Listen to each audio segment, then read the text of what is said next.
తాకట్లో ఉన్న మీ బంగారాన్ని విడిపించి ఆ రోజు ఆన్లైన్ రేటుకి కొంటాం. Sharma gold company.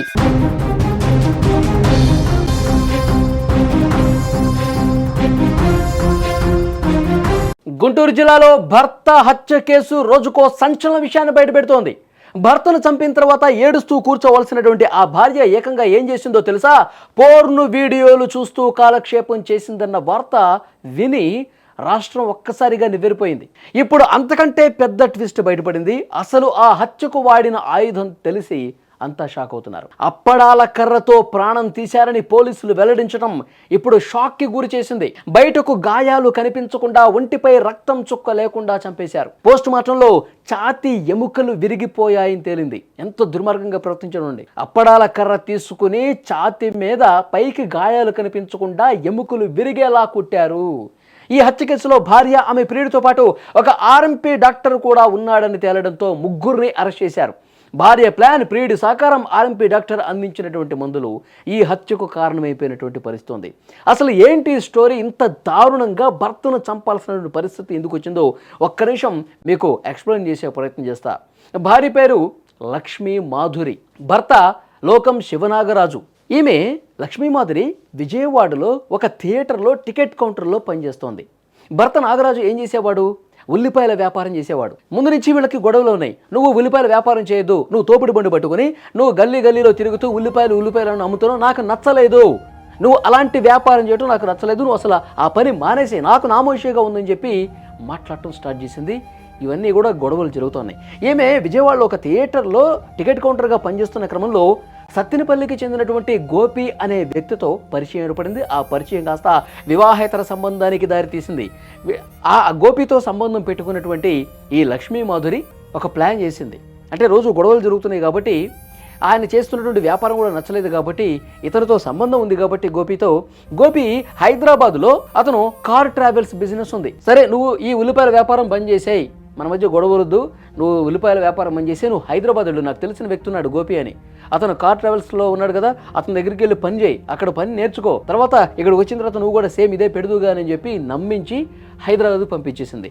ఇతను హైదరాబాద్లో గోపిని కలవటం, గోపి అక్కడ అతనికి పనిలో పెట్టడం, ఇతను ఇక్కడికి వచ్చేయటం. గోపి అనే వ్యక్తి, ప్రియుడు ఎవరైతే ఉన్నాడో, వివాహేతర సంబంధం ఎవరితో అయితే పెట్టుకుందో అతన్ని ఇంట్లో అడ్డు అదుపు ఏం లేదు కదా, భర్తని హైదరాబాద్ పంపించేసింది కదా, చాటు మాటగా 2 రోజులకు ఒకసారి 3 రోజులకు ఒకసారి వస్తూ కలుస్తూ ఉండేవాడు. వీళ్ళ అక్రమ సంబంధం ఈ విధంగా కొనసాగుతోంది. ఇక్కడ భర్త నాగరాజుకి హైదరాబాద్లో ఉన్నాడు కదా, కొన్ని రోజులు నచ్చల, నేను అక్కడ ఉండను, నేను అక్కడ చేయను, ఎందుకు అతనికి అనుమానం కలిగిందో మరి ఏమో తెలియదు కానీ వచ్చేసాడు. ఇంటికి వచ్చేసి ఆ ఉల్లిపాయల బిజినెస్ అనేది ఇంటి దగ్గర స్టార్ట్ చేశాడు. ఇక అతను ఇంటి దగ్గర ఉండిపోయి బిజినెస్ స్టార్ట్ చేయడంతో మళ్ళీ వీళ్ళ మధ్య, భార్యాభర్తల మధ్య గొడవలు వచ్చేసినాయి. నువ్వెందుకు చెప్పిన మాట వినమని చెప్పి రోజు గొడవ పెట్టుకోవడం. భర్త ఇక్కడే ఉండి బిజినెస్ చేస్తుండడంతో, ఉల్లిపాయలు అమ్ముతుండడంతో ఇక ప్రియుడిని కలవటానికి స్కోప్ లేకపోయింది. భర్త లేనప్పుడు చాటుమాటుగా రాత్రి 10 తర్వాత గోపి వచ్చేవాడు. వీళ్ళు హ్యాపీగా సరస సల్లాపాల్లో తేలిపోయేవాళ్ళు. ఇప్పుడు అడ్డుగా ఉన్నాడు కాబట్టి ఇతన్ని చంపాలని చెప్పి నిర్ణయించుకుని ఏం చేశారో తెలుసా? అతను తినేటువంటి ఫుడ్లో నిద్ర మాత్రలు కలిపినటువంటి ఫుడ్ తినేస్తే అతను 10 తర్వాత పడుకుంటాడు, నిద్రలోకి జారుకుంటాడు. ఆ తర్వాత గోపీనూరా మనం చంపేద్దాం, ఇది అనుకున్నటువంటి ప్లాన్. నిద్ర మాత్రలు ఎక్కడ అంటే తెలిసిన ఒక ఆర్ఎంపీ డాక్టర్ దగ్గరికి వెళ్ళి అతని దగ్గర నిద్ర మాత్రలు తీసుకున్నాడు. ప్రియుడు గోపి తీసుకుని 20 నిద్ర మాత్రలు, 1 కాదు 2 కాదు, 20 నిద్ర మాత్రలు బిర్యానీ వండి, ప్రేమగా నీ కోసం బిర్యానీ వండానని చెప్పి భర్తకు నమ్మించి, ఆ బిర్యానీ వండేటప్పుడే ఆ నిద్ర మాత్రల్లో పొడి మొత్తం చేసి బిర్యానీలో వేసి, సరే బిర్యానీ ప్రేమగా పెడుతుంది కదా, ఎప్పుడు లేని ప్రేమ గురిపించింది ఏంటని చెప్పి ఆమె అనుమానం పడలా, భార్య కదా అని చెప్పి బిర్యానీ కడుపు నిండా తిన్నాడు, నిద్రలోకి జారుకున్నాడు. అప్పుడు గోపికి ఫోన్ చేసింది, నువ్వు ఇచ్చినటువంటి నిద్ర మాత్రలతో ఫుడ్ పెట్టేశాను, నువ్వు వెంటనే వస్తే మనం ఈ రాత్రికి లేపేద్దాం అని ఒక ప్లాన్ గీసేసింది. అన్నట్టుగానే గోపి వచ్చాడు. వచ్చిన తర్వాత ఎంత దుర్మార్గంగా ప్రవర్తించారంటే, అప్పడాల కర్ర తీసుకుని ఇతనేమో ఛాతి మీద కూర్చున్నాడు ప్రియుడు గోపి. ఆ భార్య లక్ష్మీ మాధురి ఒక దిండు తీసుకొని దిండి ముక్కు మీద పెట్టి గాలి ఆడకుండా, ఊపిరాడకుండా చేసి బలంగా నొక్కుతోంది. ఇతను ఈ అప్పడాల కర్రతో, బలమైనటువంటి కర్రతో ఛాతి మీద బలంగా కొట్టి ఆ ఎముకలు విరిగేలా కుట్టారండి. పైకి మాత్రం ఎక్కడ ఒకడ దెబ్బలు తగిలిన ఆనవాళ్ళు లేవు, కానీ లోపల ఎముకలు విరిగిపోయినాయి. అంత దుర్మార్గంగా కట్టుకున్న భర్తను ఇంత దారుణంగా చంపింది లక్ష్మీ మాధురి అనే మహిళ. తన భర్తని అంత దారుణంగా చంపేసింది. తర్వాత ఏం చేసింది తెలుసా, గోపిని పంపించేసి తల దగ్గర కూర్చుని, ఇంట్లోనే ఒక పక్కన కూర్చుని భర్త శవం అక్కడే ఉంది, మొబైల్లో పోర్న్ వీడియోలు చూడటం స్టార్ట్ చేసింది. రాత్రంతా ఏ విధంగా టైంపాస్ చేయాలి మహాతల్లికి, ఇవన్నీ కూడా పోలీసులు, మేం చెప్పేది కాదండి, పోలీసుల ఇన్వెస్టిగేషన్లో బయటపడింది. పోలీసులు చెప్పిన సమాచారం మీ ముందు పెడతా ఉన్నాను. పొద్దుపోయే వరకు ఏం చేయాలి, తెల్లవారు అయ్యే వరకు ఏం చేయాలని తన ఫోన్లో పోర్న్ వీడియోలు చూసింది. పోలీసులు ఆ హిస్టరీ ఓపెన్ చేస్తే ఏమేం చేసిందని ఇన్వెస్టిగేట్ చేస్తే ఈ విషయాలన్నీ కూడా బయటకు వచ్చినాయి. ఉదయాన్నే 4 గంటల వరకు ఆ పోర్న్ వీడియోలు, అశ్లీల వీడియోలు, అసభ్యకరమైన వీడియోలు చూసి 4 గంటలకి డ్రామా స్టార్ట్ చేసేసింది. ఇరుగు పొరుగు వాళ్ళందరినీ లేపుతుంది. మా ఆయన గుండె పట్టుకుని ఒక్కసారిగా కింద కూలబడిపోయాడు, తనకు గుండెపోటు వచ్చింది, ఇప్పుడు మాట్లాడట్లేదు, కదలట్లేదు అని చెప్పి బోరున ఏడుస్తూ అక్కడ పెద్ద డ్రామా ప్లే చేసేసింది మహానట్లాగా.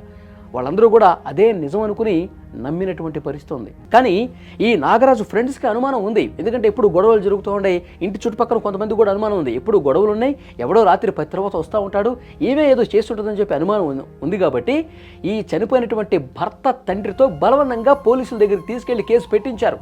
పాపం ఈ చనిపోయిన తన తండ్రికి కూడా ఏం తెలియదు, ఇదే నిజమని నమ్మాడు. కానీ ఫ్రెండ్స్, అక్కడ ఇరుగు పొరుగు వాళ్ళు కొంతమంది బలవంతంగా నువ్వు కేసు పెట్టాల్సిందే, నువ్వు కేసు పెడితే మాకు అనుమానం ఉంది, ఇదే చంపేసి ఉంటుందని చెప్పి వాళ్ళందరూ బలవంత పెడితే అతను కేసు పెడితే పోలీసులు ఇన్వెస్టిగేషన్ స్టార్ట్ చేస్తే పోస్ట్ మార్టంలో బయటపడింది.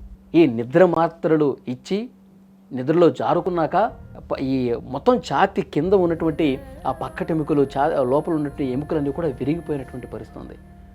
సో పోలీసుల విచారణలో ఇవంతా బయటకు వచ్చింది.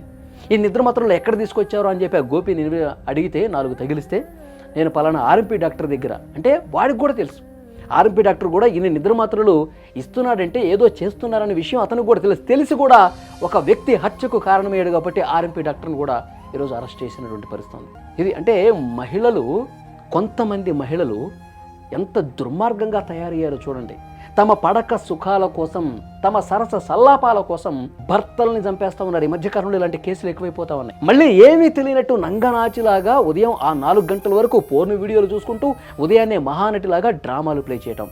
నా భర్త చచ్చిపోయాడు, గుండెపోటుతో చచ్చిపోయాడు, ఇక నాకు దిక్కేంటి, నా పిల్లలకి 2 మగపిల్లలు ఉన్నారండి. పాపం చూడండి, 2 మగపిల్లలు, చిన్న పిల్లలు, ఇంత డ్రామాలు ప్లే చేసి భర్తనేమో చంపేసింది.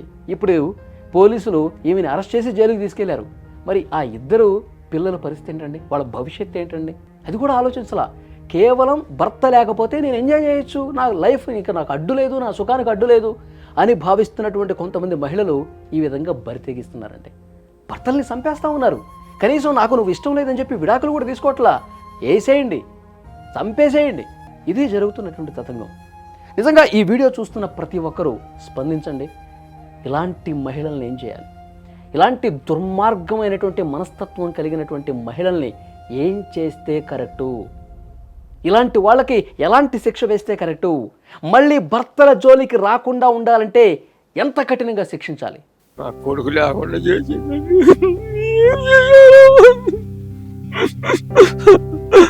ఇంక ఏం చూసుకోవాలి, నేను ఈ ఇల్లు ఏం చేసుకోవాలండి.